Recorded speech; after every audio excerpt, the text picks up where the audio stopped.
সামনে কিন্তু রমজান মাস আসতেছে, বর্তমানে শাবান মাস চলতেছে। এখন যদি ফিরে না আসি কবেই বা ফিরে আসব? এই রহমতের মাস, বরকতের মাস চলে যাচ্ছে। এখন থেকে তওবা করা দরকার।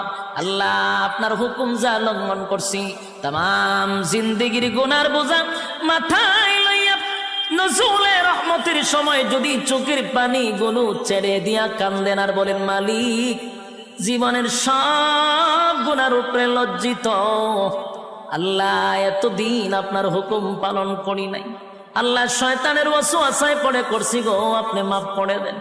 চোখের পানিগুলো ছেড়ে দিয়া যদি আল্লাহর দরবারে আপনি দরখাস্ত করেন, আমার আল্লাহ বলেন, বান্দারে যৌবনকালে যদি একবার ডাক দেস, আমি 70 বার বান্দা তোর ডাকে জবাব দিই।